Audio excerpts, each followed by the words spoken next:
မင်္ဂလာပါဒီနေ့ဗီဒီယိုမှာတော့ကျွန်တော် AI ဗီဒီယိုအကြောင်းပြောပါမယ်အဲ့တော့ AI ဗီဒီယိုလုပ်တဲ့ concept တွေ tools တွေပြီးတော့ကျွန်တော်တို့ဒါအစဉ်စဉ်လုံးဝလုံးနည်းတွေကိုဒါကျွန်တော်ဒီနေ့ဗီဒီယိုမှာဒါ breakdown လေးပြုလုပ်သွားမှာဖြစ်တယ်ပေါ့နော်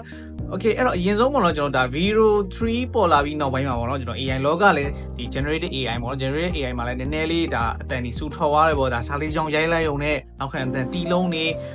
စကားပြောတန်နေပေါင်းကျင်တန်တွေကိုကုန်ရလာပြီပေါ့နော်ပြောရမယ်ဆိုဘာမှမလို့စာလေးတစ်ကြောင်ပဲလိုတော့တယ် Thank you, Neo Fertilizer Biostar Biostimulant. အဲ့တော့ကျွန်တော်ဒါ AI ကြော်ညာ industry ရောဒါနိုင်ငံတကာမှာဆိုရင်ကျွန်တော် faceless YouTube channel တွေထွက်လာပြီးတော့ဒါ AI character တွေနဲ့ဖန်တီးလာကြတယ်ပေါ့နော်အဲ့တော့ဒီလိုနီးပြပါကျွန်တော်တို့မြန်မာနိုင်ငံကလူတွေလည်းအကုန်လုံးလုပ်လို့ရတယ်ဗျာပြောရမယ်ဆိုရင်ဒီ free tools တွေသုံးပြီးတော့ကျွန်တော်တကယ် create လုပ်လို့ရတယ်ပေါ့နော်အဲ့တော့ကျွန်တော်ကိုယ်တိုင်လည်းကျွန်တော်ရဲ့ page မှာဒီလိုမျိုး AI tools တွေကိုသုံးပြီးတော့လည်းဒါကြော်ညာ video လေးတွေစပြီးတော့လက်ခံနေပြီးလုပ်နေပြီးဒါပြီးတော့ fan ဖြစ်တဲ့ဟာမျိုးလေးလည်းကျွန်တော်စမ်းသပ်ပြီးလုပ်နေရပေါ့နော်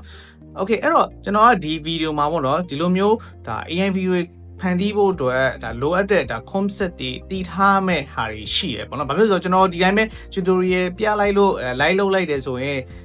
ဒီကြည် live လုပ်တဲ့ဒီကြည်ရဲ့လူတွေကပေါ့နော်တခါပဲတည်မယ်ဗျာကိုဘလို့ထွက်ဘာလုပ်လိုက်ဘလို့ထွက်လာမလဲเนาะဘလို့လိုချင်တဲ့ idea ဘလို့ဖန်တီးမလဲဆိုတော့မသိဘူးဖြစ်နိုင်တယ်အဲ့တော့အရင်ဆုံးကျွန်တော်ကပြောချင်တာကတော့ကျွန်တော်ကဒီ video မှာတော့ဒါ concept အခြေခံသဘောတရားလေးကိုကျွန်တော်အရင်ပြောရမယ်ပေါ့နော်ကျွန်တော်ကိုရိုင်းလည်း digital marketer ဖြစ်တယ်ပြီးတော့ကိုရိုင်း startup လုပ်ငန်းတွေလုပ်နေရဖြစ်တဲ့အတွက်ဒါကြော်ညာ video လေးတွေကို organization ကိုလုပ်ငန်းကြောင့် promo video လေးတွေကိုအဓိကအသားပေးပြောရမယ်ပေါ့နော်ဟိုလိုမျိုး music video တွေဒီတခြားအကြောင်းလေးစကားပြောတဲ့ဟာမျိုးလေးတော့ကျွန်တော်အဓိကမပြောရတော့ပေါ့နော်ဒါပေမဲ့လည်း concept ကတော့အတူတူပဲပေါ့နော်အဲ့တော့အရင်ဆုံးကျွန်တော်တို့ဒီ AI generated video လုပ်ဖို့ဆိုရင်အဓိက5ချက်လိုတယ်ပေါ့နော်အဲ့တော့ number 1ကတော့ကျွန်တော်တို့ကအရင်ဆုံး script နော် script လိုတယ်နံပါတ်2ကကြတော့ကျွန်တော်တို့ကဒီနောက်ခံဒီ voice over ပဲဖြစ်ဖြစ်ဒီ sound effect ပဲဖြစ်ဖြစ်ဒါတခုလိုတယ်ပေါ့နော်နံပါတ်3ကတော့ဒီ script ကိုပုံဖော်ဖို့အတွက်ဒါ visual prompt idea ဒါ scenes ဒီ visual scenes တွေလိုတယ်ကျွန်တော်က image to video လို့မလား text to video လို့မလားစသဖြင့်လိုအပ်တယ်နံပါတ်4အချက်ကတော့ကျွန်တော်တို့ဒါတွေကိုကျွန်တော်တို့ဒါဖြည့်ညက်ကတ်ဖြည့်ညက်ကတ် edit လုပ်မယ်ဒေါင်းမယ်ဖြည့်ညက်ကတ်လုပ်ဖို့အတွက်ကျွန်တော် editing လုပ်မယ်နောက်ဆုံးတစ်ခုကတော့ကျွန်တော်တို့ကဒီအတန်ပေါ့နော်အတန်မိုင်းဆိုင်ရာထည့်မယ်ကျွန်တော်တို့ဒီနောက်ခံအသီးလုံးဒီဒါမျိုးတွေထည့်မယ်ပေါ့နော်အဲ့တော့နံပါတ်1အချက်ဖြစ်တဲ့ကျွန်တော် script ပေါ့နော်အဲ့တော့ကိုကကြော်ညာ script ပဲလုပ်မလားဒါမှမဟုတ်ကိုကဒီ storytelling လေးလုပ်မလားဘယ်လိုပဲဖြစ်ဖြစ်ပဲကျွန်တော် script လို့အဲ့တော့ script အတွက်အကောင်းဆုံး2-3ခုရှိပါတယ်အဲ့ဒါကတော့ကျွန်တော်တို့ကဒီ Google Gemini Pro ရဲ့ပြီးရင်ကျွန်တော်တို့ဒါ Ace ရဲ့ Grok ရဲ့ပြီးရင် DeepSeek ရဲ့ပေါ့နော်ဘာဖြစ်လို့ကျွန်တော် ChatGPT မပြောတာလဲဆို ChatGPT ကညီမလို့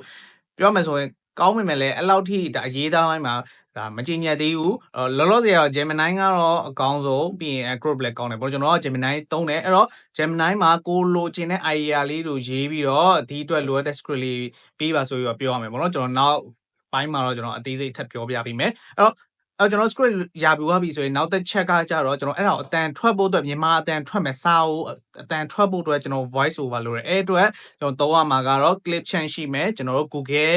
ဒီ Google AI Studio က script ရှိမယ်ပေါ့နော်ကျွန်တော်က Google AI Studio ကဟာကိုသုံးတယ်သူက free ပေါ့နော် free လည်းဖြစ်တယ်မြန်မာနိုင်ငံလူတွေဆိုရင်တော့ကျွန်တော် VPN လေးခံပြီးဖို့လိုတယ်ပေါ့နော်အဲ့တော့နောက်တစ်ခုကတော့ဒီ script တွေကိုပဲကျွန်တော်တို့က script ရလာပြီဆိုရင် script တွေကိုကျွန်တော်တို့ပုံဖော်ပေးဖို့အတွက်ကျွန်တော်ဒီ AI chatbot ပေါ့နော်ကိုမေးခဲ့တဲ့ AI chatbot ကိုပဲကျွန်တော်တို့ကဒီဟာကိုဒီတပိုင်းချင်းစီ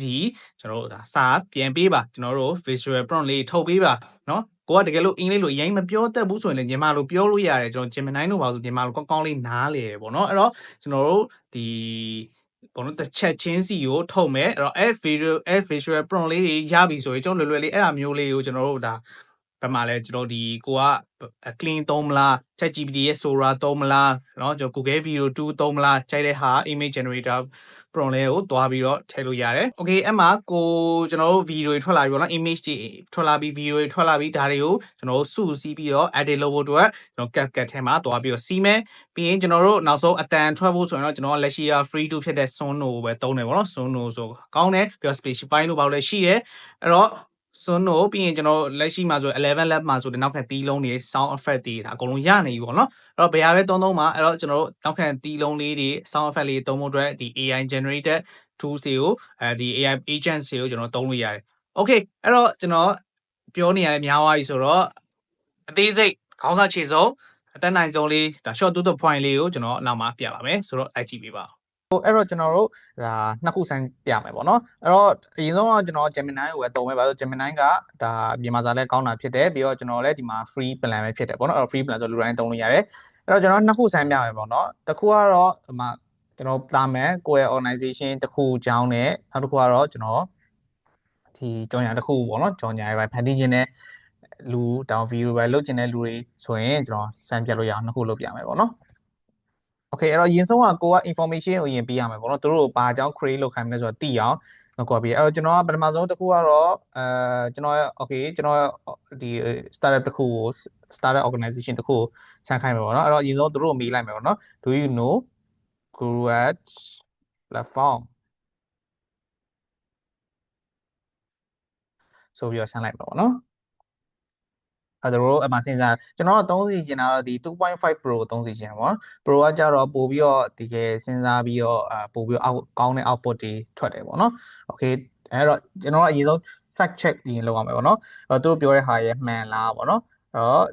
Okay အနည်းဆုံးတော့သူက Google platform တည်ရ online course တွေ mentorship တွေ freelance service တွေတည်ရဆိုပြီးတော့ Okay အဲ့ဒါဆိုတော့ရရအဲ့ဒါဆိုရင်ကျွန်တော်အဲ့ချိန်မှာကျွန်တော်တို့ကဘာလုပ်ရမလဲဆိုရင်ဒီပေါ့နော်သူတို့ကိုဒီရေးခိုင်းတော့မယ်ဗျာအကြောင်းအရာတစ်ခုကြီးအဲ့တော့ရေးခိုင်းတော့မယ်ဖြစ်တဲ့အတွက်အဲ့တော့ okay အဲ့တော့ကျွန်တော်တို့က great now create ပေါ့နော်အဲ့တော့ကျွန်တော်အဲ့ဒီကျွန်တော် group at platform အကြောင်းကိုဒါ video တစ်ခုလုပ်ခိုင်းမယ်ပေါ့နော် create 1 minute sales promo video for group at platform targeting to Myanmar youth and professionals အဲ့တော့ကျွန်တော်အားကြောင့်လုပ်ခိုင်းတဲ့ group တစ်ခါလေးဆက်ပြီးတော့ကျွန်တော်ပြောမယ် for their growth and income for their growth and opportunity what is the opportunity level? What is the level? Video dulu I don't know. Level saya lakukan. Write me engaging over video script, voice over, you know, video, let's do video from. Jadi ini sih apa? Yes, ini English นี่မှာအဲ့တော့ဒီဟာကြီးတစ်ခါလေးလုတ်လာပြီအဲ့ဒါအောင်မှကိုကထပ်ပြီးသိကျင်နေဆိုရင်ဒီ sense တစ်ခုချင်းစီကိုငါ့ကိုပြန်ရှင်းပြငါဘယ်လိုမျိုးမကြိုက်ဘူးပြန်လုပ်ပြဆိုပြီးတော့လုပ်လို့ရတယ်ကျွန်တော်တို့ဒီမှာအသေးစိတ်တော့မပြောတော့ဘူးပေါ့နော် okay အဲ့တော့ကျွန်တော်တို့ပထမအချက်တစ်ချက်ဖြစ်တဲ့ကျွန်တော် script ရပါပြီပေါ့နော် script ရပါပြီကိုလောက်ရမယ့် direction ရပါပြီဆိုတော့နောက်တစ်ချက်ကဘာလုပ်ရမလဲဆိုရင်ကျွန်တော်တို့က okay မြန်မာအတန်တွင်းမယ်ပေါ့နော်မြန်မာအတန်တွင်းမယ်လောလောဆယ်ကတော့ကျွန်တော်ကသုံးတာကတော့ဒီ Google AI Studio သွားမယ် Google AI Studio တွေကကျွန်တော်တို့ဒီပေါ့နော်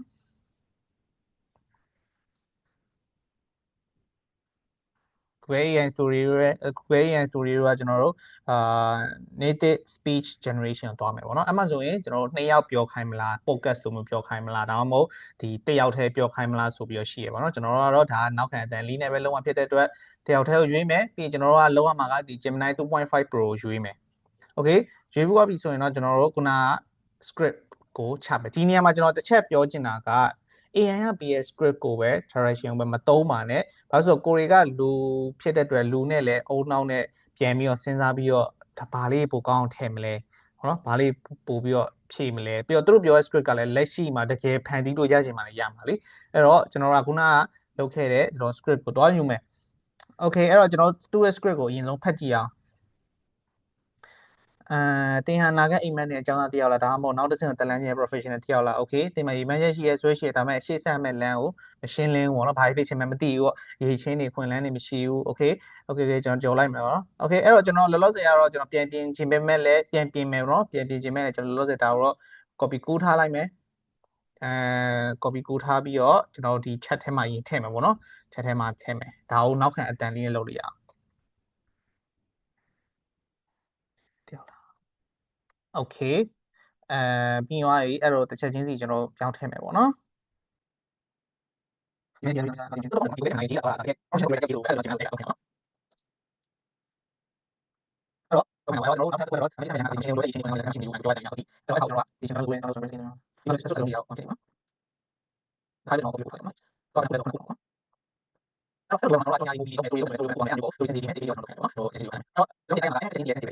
ဒီ story book လေးပါသူကဆွဲထားပြီးရပေါ့နော်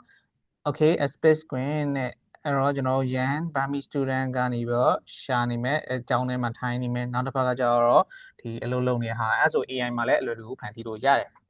okay အဲ့တော့ကျွန်တော်တို့ကဒီလိုမျိုးအတန်လေးတွေရလာပြီဆိုရင်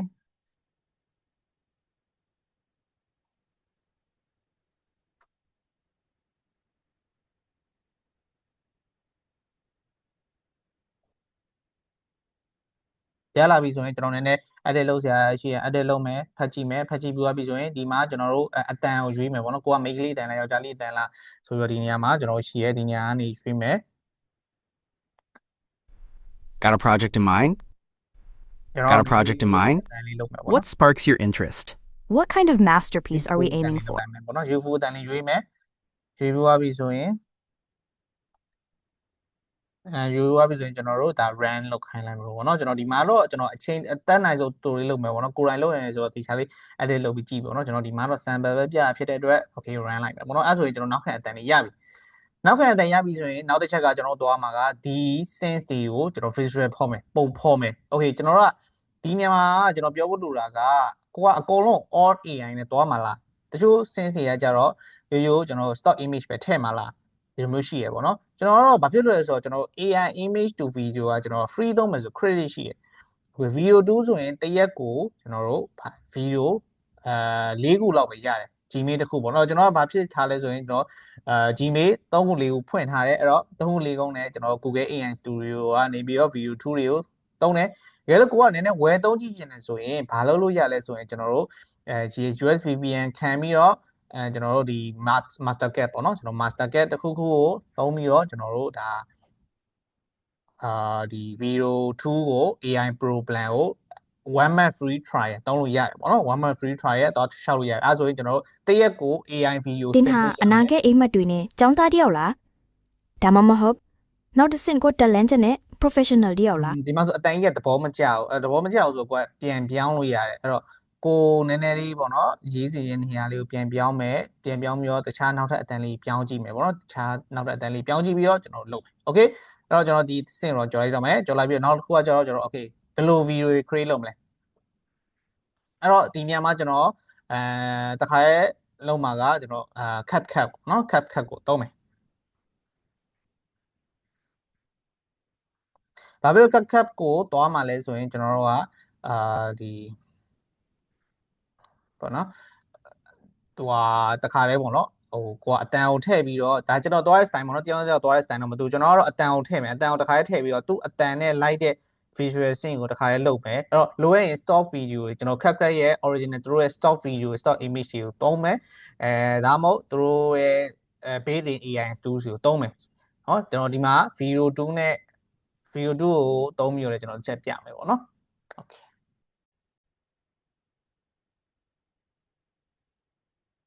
okay ပါအဲ့တော့ကျွန်တော် CapCut ရဲ့ရောက်သွားပြီဆိုရင်ကျွန်တော်ခုနဟာကိုပဲကျွန်တော်ထုတ်လိုက်မယ်ပေါ့နော်သဘောမကျပြီမဲ့လောလောဆယ်အကြမ်းမြင်တော့ကျွန်တော်ထုတ်ထားလိုက်မယ်အတန်းနောက်မှပြန်တော့ပြန်ပြင်လို့ရတယ်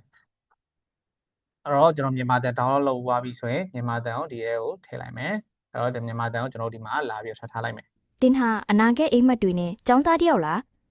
ဒါမှမဟုတ်နောက်တစ်ဆင့်ကိုတက်လန်းချက်နဲ့ professional တယောက်လားတင်မှာရီမန်းချက်ရှိတယ် okay အဲ့တော့ကျွန်တော်အဲ့ဒါကိုပုံဖော်ဖို့ဆိုရင်ခုနကကျွန်တော် Gemini မှာရေးခဲ့တဲ့ကျွန်တော် sense လေးရှိမယ် text to prompt လေးရှိမယ်เนาะအဲ့တော့အဲ့ဒါကိုပုံဖော်မယ်ဆိုတော့ကျွန်တော်ဒီမှာပေါ့နော် AI media ကိုတွားပြီးတော့ဒီကနေပြီးတော့ AI video မှာလည်းတွားပြီးတော့ကိုထည့်ခြင်းနဲ့ပုံပဲထည့်စာသားပဲဖြစ်ထည့်လို့ရတယ်ပေါ့နော် okay အဲ့တော့လောဆယ်ကကျွန်တော်ကအရင်ဆုံးဘာလုပ်လို့ရမလဲဆိုရင်ကိုက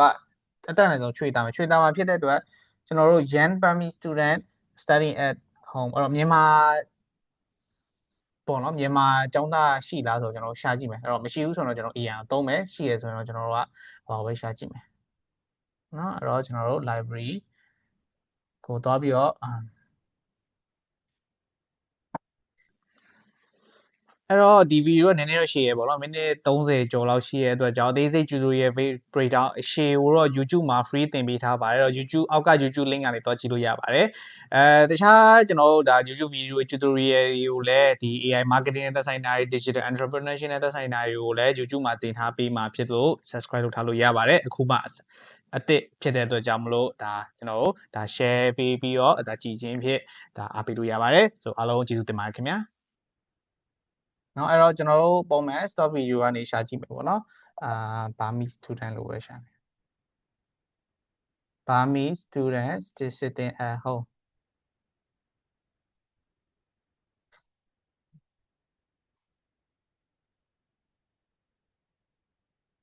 အဲ့တော့ကျွန်တော်တို့ဒီမှာတွားတာကျွန်တော် site 2မျိုးပဲတွားမှာပေါ့နော်ကျွန်တော်69ဒါမှမဟုတ်916ပုံမှန်ကတော့ video တွေက EM video တွေက69ကတော့ပိုကောင်းတယ်အဲ့တော့69တွားမယ်အဲ့တော့ကျွန်တော်ရှာကြည့်လိုက်တဲ့ခါမှာမြန်မာကျောင်းသားတွေကတော့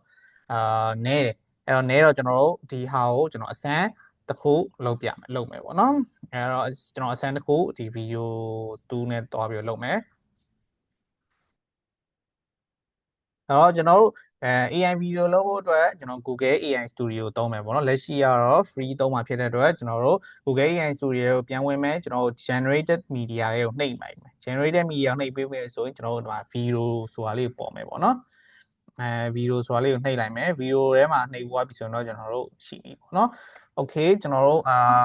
prompt to test video လုပ်မယ်အဲ့တော့ခုနကကျွန်တော်တို့သွားကြည့်လိုက်မယ်ပေါ့နော်ကျွန်တော်တို့ဆက်ရေးခဲ့တဲ့Swift on the left AN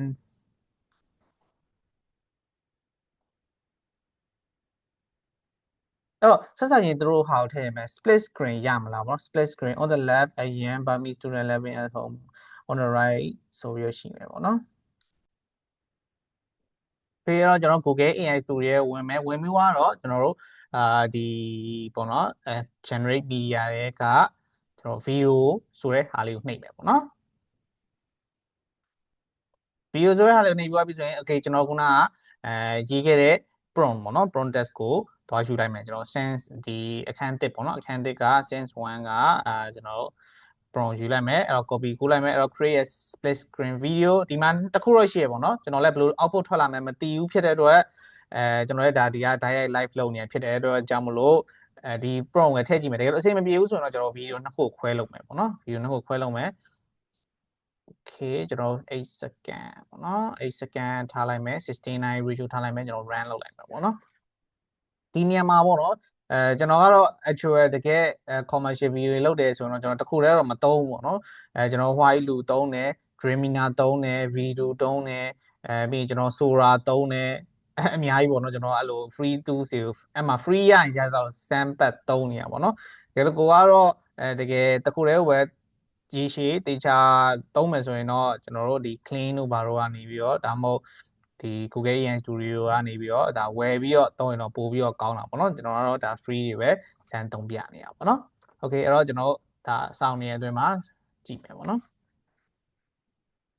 အဲ့တော့ကျွန်တော်တို့ဒီ prompt တွေဘယ်လောက်ထိကောင်းလဲပေါ့နော်ကျွန်တော်ကတော့တချို့ commercial ဘိုင်းတွေဆိုရင်တော့ကျွန်တော် video 3ကနေပဲလုပ်ပေးရပေါ့နော် video 3ကတရက်ကိုသူကဒီ AI programmer ဆိုရင်တော့9ခုရပါတော့မစိုးကျွန်တော်ဟိုဟာတစ်ခါလေးရပါပေါ့နော်အဲ့တော့ကျွန်တော်ခုနကအတန်လေးကိုလောက်လိုက်ပါနော်ဒါဆိုရင်ကျောင်းသားနဲ့ဒီဘက်ကအလုပ်ဘက်ကစာလုပ်နေတဲ့လူနဲ့ကွက်တိထွက်ကြလာတယ်ဗျအဲ့ဒါကိုကျွန်တော် download လုပ်လိုက်မယ် download လုပ်ပြီးသွားပြီဆိုရင်ကျွန်တော်တို့ခုနကလုပ်ခဲ့တဲ့အဲ့တော့ CapCut ထဲကိုကျွန်တော်ဝင်မယ်ခုနကကျွန်တော်တို့ media import ထည့်မယ်ပေါ့နော် import ထဲကကျွန်တော် down ထားတဲ့ video လေးကိုထည့်မယ်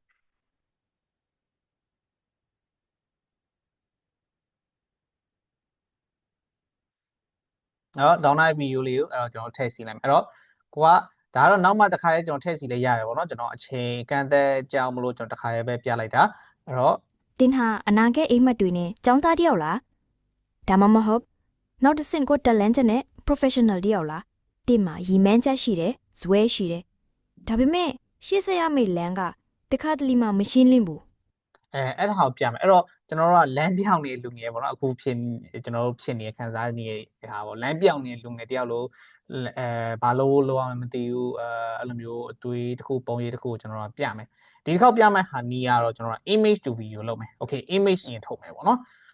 image ကနေမှကျွန်တော်တို့ video ကိုပြောင်းမယ်အဲ့တော့ဒီမှာကျွန်တော်အစမ်းထုတ်ပြမယ်ပေါ့နော်ဒီမှာပဲကျွန်တော် AI image ကို prompt ကိုထည့်မယ်ကျွန်တော် AI image ထုတ်မယ်ပေါ့နော်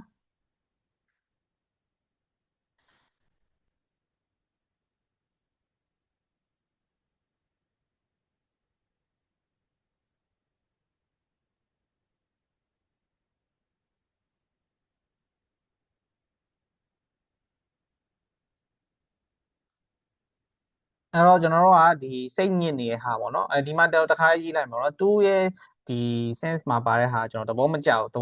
တာနည်းနည်းလေးမကြောက်ပေါ့နော်ပြောင်းကျင်တယ်ဆိုရင်ကိုမြန်မာလို prompt ရေးခိုင်းလို့ရတယ်အဲ့တော့ကျွန်တော်ဘာလို့မြန်မာလို prompt ရေးခိုင်းမယ်ဆိုရင်ထားပါတော့ကျွန်တော်တို့ကစိတ်ညစ်နေတဲ့လူစိတ်ရကြနေတဲ့လူဒီလမ်းပြောင်းနေတဲ့လူအကြောင်းကိုမြန်မာလိုရေးလိုက်ပြီးတော့အဲ့ဒါကိုအင်္ဂလိပ်လိုပြန်ပြီးတော့video text to video text to image prompt လေးလုပ်ပေးပါဆိုပြီးလုပ်ခိုင်းလို့ရတယ်ပေါ့နော်အဲ့တော့ကျွန်တော်ကခုနအတန်ကိုပြန်နှားထောင်ကြည့်လိုက်မယ်ပေါ့နော်ပြန်နှားအတန် ရီမန်းချက်ရှိတယ်ဇွဲရှိတယ်ဒါပေမဲ့ရှေ့ဆက်ရမယ့်လမ်းကတခါတလေမှမရှင်းလင်းဘူး အဲ့တော့ကျွန်တော်တို့ကဟိုပါပဲလုပ်လိုက်မယ်ပေါ့နော်အဲ့တော့ဒီ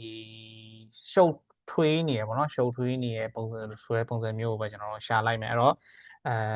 student ပေါ့နော်ကျွန်တော်တို့မြန်မာ prompt တစ်ခု image prompt တစ်ခုရေးလိုက်မယ်မြန်မာ getting confused with her laptop ပေါ့နော် laptop ဒီနေရာမှာပေါ့နော်ကျွန်တော်အင်္ဂလိပ်လိုအမြင်ရေးလိုက်မြန်မာလိုရေးလိုက်ရတယ်ပေါ့နော် with her မြန်မာ getting confused with her laptop with the sad face with that face ဆိုတဲ့ဟာမျိုးလေးပေါ့နော်လဲပြောင်းနေတဲ့ပုံစံမျိုးလေးကျွန်တော်လုပ်ကြည့်လိုက်မယ်အဲ့တော့ဒီမှာဆိုရင်ကျွန်တော်က generate to users ပေါ့နော်ဒီနေရာမှာ CapCut Pro တွေပါကြီးကျွန်တော်တို့ဒီသူများတွေစီကဝယ်သုံးတာဖြစ်ပေါ့နော်ကျွန်တော်ဆိုရင် CapCut Pro 3လစီတက်တာနဲ့ဝယ်လိုက်တာ official license မဟုတ်နော်ကျွန်တော်တို့ share account တွေကနေဝယ်သုံးလိုက်ရတယ်ဆိုရင်ကျွန်တော် credit တွေအများကြီးရတယ်အဲ credit တွေနဲ့လည်းကျွန်တော် image တွေ video တွေကိုဖန်တီးလို့ရတယ်ပေါ့နော်ဒီမှာဆိုရင်သူတို့ကဖန်တီးနေပြီ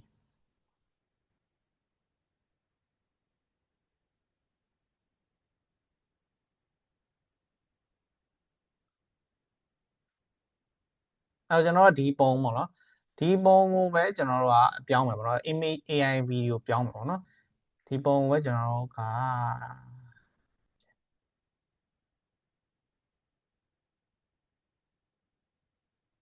input image ထည့်မယ် input image ဆိုတော့ okay ဒီမှာကျွန်တော် input image လာထည့်လို့ရတယ်အဲ့တော့ခုနကကျွန်တော်ဒီ video ဒီဟာကိုကျွန်တော် download လုပ်လိုက်မယ် image to video ပြောင်းလိုက်ပါတော့ဒီမှာ image to video ဆိုပြီးတော့ရှိရဲအဲ့တော့အဲ့ဟာကိုအဲ့တော့ကျွန်တော်တခုရေးလိုက်မယ်ဗျအဲ့တော့မြန်မာ girl is Myanmar girl is typing a laptop and getting confused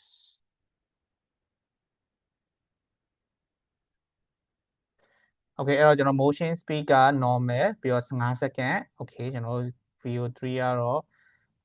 stable motion 125ပေါ့နော် realistic style နဲ့ကျွန်တော်ရိုးရိုးပဲရေးလိုက်ပေါ့နော် tier 1 use ပဲတွားလိုက်မယ် video ကြည့်getting confused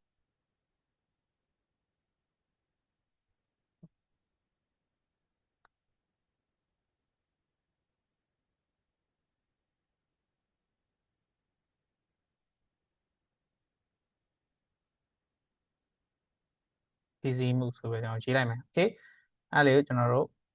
နော် original one use ကျွန်တော် free တခုရတာဆိုတော့ free လေးရအောင်သုံးလိုက်ပဲပေါ့နော်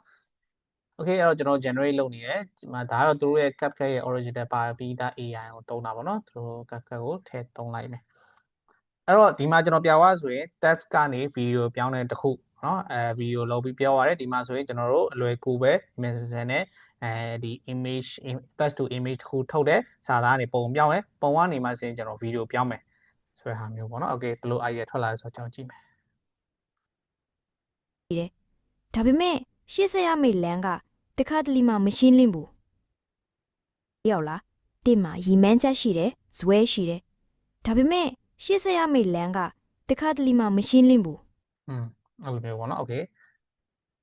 အဲ့တော့ကျွန်တော်သိပါတယ်ခုနကကိုကဟိုဟာမထည့်ခြင်းဘူးဆိုရင်တော့ထည့်ခြင်းဘူးဆိုရင်ကျွန်တော်တို့ကဘာလုပ်မလဲဆိုတော့ဒီ CapCut AI prompt တွေပါရကျွန်တော်နောက်ဆုံးမှာ export လုပ်တဲ့အခါမှာကိုက pro user ဆိုရင်တော့ပြန်ပြီး upload လုပ်လို့ရတယ်ပေါ့နော် upload လုပ်လို့ရတယ်ဆိုတော့ဒီမှာတော့ကျွန်တော်ကထည့်လိုက်မယ်ပေါ့နော်နောက်ဆုံးမှာဖြတ်လို့ရတယ်ပေါ့နော်နောက်ဆုံးမှာ watermark ကို remove ဖြတ်လို့ရတယ် okay အဲ့တော့ကျွန်တော်ပြန်ချိန်လိုက်မယ် channel တယောက်လားတင်မှာရီမန်းချက်ရှိတယ်ဇွဲဒီနေရာမှာတစ်ခုပေါ့နော်ဒါကကျွန်တော်ပြဒီမှာရုပ်တွေပါတိတ်မတူတော့ဘူးပေါ့နော်ရုပ်မတူတော့အဲ့တော့ရုပ်တူချင်တယ်ဆိုရင်လုပ်လို့ရနေတနည်းကတော့ကျွန်တော်တို့ ChatGPT ကိုသုံးရမယ် ChatGPT မှာကျွန်တော်တို့ကဒီ character တစ်ခုကိုဖန်တီးလိုက်character တစ်ခုကိုဖန်တီးပြီးသွားပြီဆိုရင် add character ပုံစံမျိုးပဲကျွန်တော်ပြန်ပြီးတော့เนาะအမှကျွန်တော်ကုတ်ပါမယ်ဗျအိမ်ပါမယ်ဟိုပါမယ်ပေါ့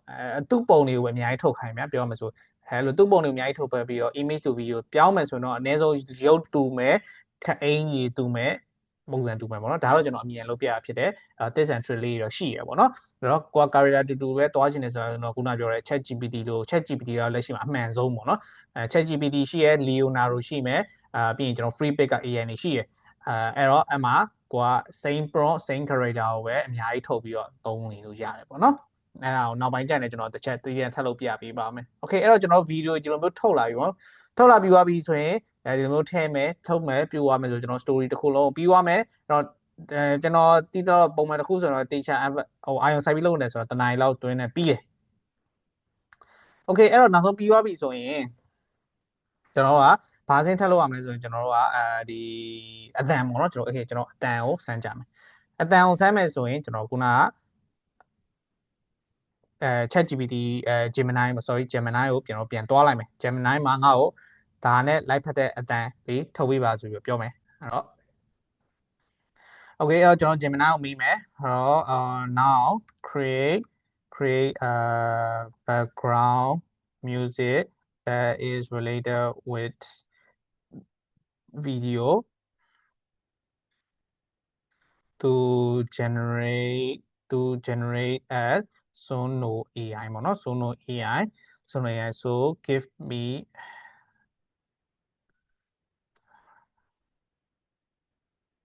I want to create ပေါ့နော် so အဲ့တော့ငါတို့ဒီမှာအဲ့တော့ give me ပေါ့နော်ငါ့ကိုပေးပါအဲ့တော့အဲ့မှာလုပ်ဖို့အတွက်ကို prompt idea ပေးပါတကယ်တော့ကိုရှာလိုက်ရကျွန်တော်မြန်ဆန်အောင်လို့ဘာပဲမေးကို chat GPT လို့မေးရော prompt idea တုံးလို့ရတယ် so give me 5 test to test prompt ပေါ့နော် okay အဲ့တော့လုပ်လိုက်မယ်ရပြီsorry limit ပြသွားပြီlimit ပြသွားပြီဆိုတော့အဲ့တော့ကျွန်တော် flash ပဲပြောင်းလိုက်ပါနော်flash ပြောင်းလိုက်မယ်ဆိုတော့အသစ်ပြန်ဖြုတ်သွားပြီအသစ်ပြန်ဖြုတ်သွားပြီဆိုတော့background music inspiring ပေါ့နော် inspiring လို့ပဲရေးလိုက်မယ်ဒါဆိုတော့မကိုင်ဝါဖြစ်တဲ့အတွက် inspiring background music အဲ့တော့ကျွန်တော်တို့ flash နဲ့ပဲထုတ်လိုက်မယ်အဲဒီမှာတို့ရေးလိုက်ပေါ့နော်အဲ့လိုရေးလိုက်ပြီးတော့ကျွန်တော်တို့ကြည့်ကြတာပေါ့နော်အဲ့တော့ Sono သွားမယ် SUNO Sono AI ကိုဆိုပြီးတော့ရေးမယ်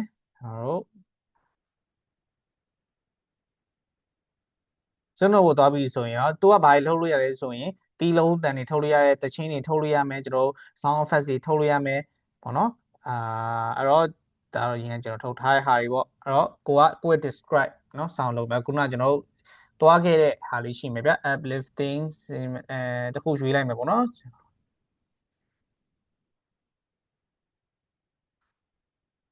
ဘာဖြစ်လို့ကျွန်တော်အစွန်းလုံးမှာလုပ်လဲဆိုရင်ကိုပိုင်အတန်လေးလည်းဖြစ်သွားရဲဆိုတော့မစိုးဘူးပေါ့နော်အဲ့တော့မစိုးဘူးဆိုတော့ piano တန်လေးထည့်မယ်ဒါကို idea ရှိရင်ရှေ့လောက်ထည့်လို့ရပြီဗျဘယ်လိုမျိုး up beat တန်လေးထည့်မလားဘယ်လိုထည့်ချင်လဲနော် audio ထည့်မယ်ကိုယ့်ရဲ့ audio လည်းလုပ်လို့ရတယ် lyric တွေလည်းလုပ်လို့ရတယ်ပေါ့နော်ပြီးကို instrument တွေပါချင်လား instrument ပါချင် instrument ထည့်လို့ရတယ်ပေါ့နော်အဲ့တော့ကျွန်တော်တို့ create လုပ်လိုက်မယ်ပေါ့နော် create လုပ်လိုက်မယ်ဆိုရင်တော့ခဏနေဆောင်လို့ရပြီဆိုတော့ကျွန်တော်နောက်ခံအတန်လေးရလာပြီနောက်ခံအတန်လေးရလာပြီဆိုရင်တော့သွားထည့်မယ်အဲ့တော့အခုဒီဗီဒီယိုမှာတော့ကျွန်တော်တို့ text to image ဗီဒီယိုတွေတည်သွားမယ်နောက်ခံအတန်ထိုးလိုက်တည်သွားမယ်ကျွန်တော်တို့စာရီစီကတည်သွားမယ်ပေါ့နော် okay အဲ့တော့နောက်တစ်ခုကကျွန်တော်တို့ကဘာထက်ပြောချင်လဲဆိုရင်တော့ဒီ lip sync ပေါ့နော်တော်တော်များများကျွန်တော်မေးကြတယ်ဟိုမြန်မာတန်နဲ့ထည့်ပြီး lip sync ဘယ်လိုလုပ်လဲဆိုတာမျိုးမေးကြတယ်ပေါ့နော်အဲ့တော့အဲ့ဒါကိုလည်းကျွန်တော်တခါလေးဒီဗီဒီယိုမှာပြမယ်ပေါ့နော်အဲ့တော့ lip sync ဘယ်လိုလုပ်လဲသိချင်ကျွန်တော်တို့ကဒီလက်ရှိမှာကတော့ကောင်းတာကတော့ကျွန်တော် clean AI ရှိမှာပေါ့နော်ကျွန်တော် clean AI မှာကျွန်တော်ပြမယ် clean AI ဝင်လိုက်ပြီဆိုရင်တော့အဲ့တော့ clean AI ကလက်ရှိမှာ lip sync feature တခုကတော်တော်လေးကိုမြန်မာတန်ကောင်းတယ်လို့ပြောရမယ်ပေါ့နော်အဲ့တော့တို့ဒီ claim AI နဲ့ဝင်လိုက်ပြီဆိုရင်ဘာမြင်ရလဲဆိုရင်ကျွန်တော်တို့ကall tools နေရာမှာ all tools ကိုနှိပ်မယ် all tools နေရာမှာကျွန်တော်တို့က lip sync ဆိုတဲ့ဟာအဓိက lip sync ဆိုတဲ့အဓိပ္ပာယ်က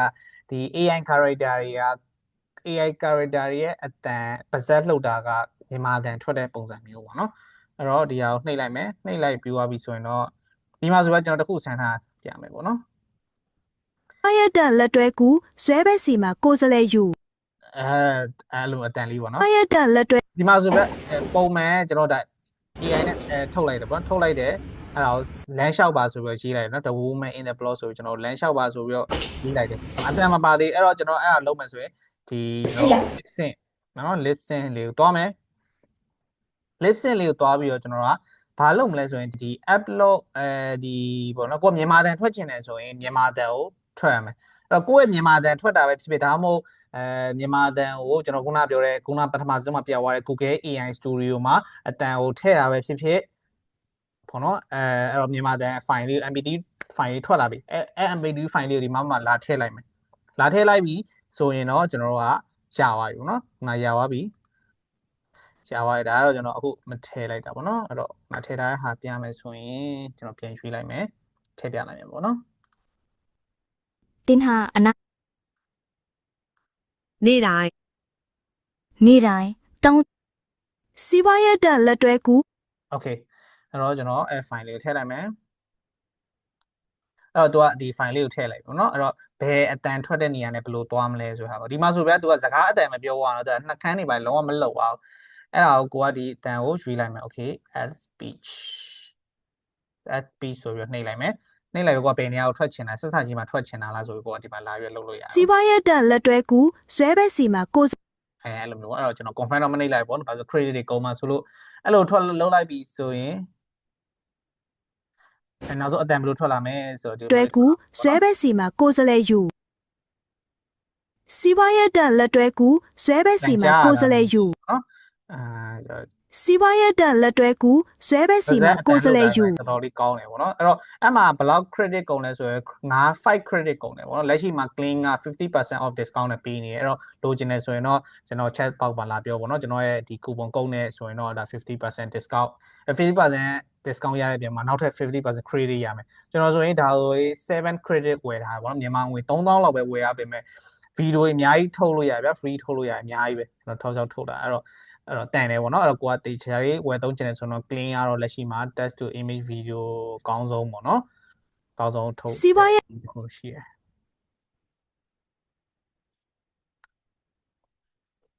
โอเคအဲ့တော့အားလုံးပဲဒါအစီအပြေတိကြမယ်လို့ထင်လဲပေါ့နော်တကယ်လိုအပ်တာရှင်လဲ sorry ပါကျွန်တော်လည်းဒါ live ပြောရဖြစ်တဲ့အတွက်လိုရင်းနဲ့ပြောရ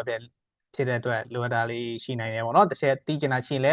ဒီ comment အဖြစ်ဖြစ် page CB အဖြစ်ဖြစ်ပို့ထားပါကျွန်တော်နောက်ထပ် tutorial လေးလုပ်ပေးပါမယ်အဲ့တော့နောက်ဆုံးပြန်ပြီးတော့ချုပ်ရမယ်ဆိုရင်တော့ကိုက script တွေရေးမယ်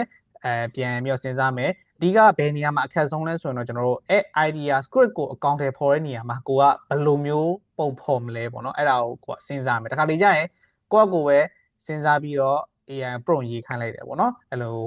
AI ကရေးရဲ့ prompt တွေကိုထားရိုက်ကူးတာထက်ဆိုင်ကိုကစဉ်းစားပြီးတော့လုပ်လိုက်တာလေးကပိုကောင်းတယ်အဲ့တော့တနည်းမဟုတ်တနည်းတော့ကျွန်တော်တို့ကမျိုးစုံစမ်းတက်နေရအောင်ပေါ့နော်နည်းနည်းတော့ပင်ပန်းတာပေါ့နော်အဲ့တော့ဗီဒီယိုတစ်ခုထွက်ဖို့ကတော့အရင်ကြီးတော့မလွယ်ဘူးလူတွေပြောနေကြလို့စာလေးတစ်ယောက်ရေးလိုက်အောင်လည်းဗီဒီယိုအများကြီးထွက်လာတော့မဟုတ်ဗီဒီယိုဆက်ရတဲ့အချိန်ပေးရတယ်ပေါ့နော်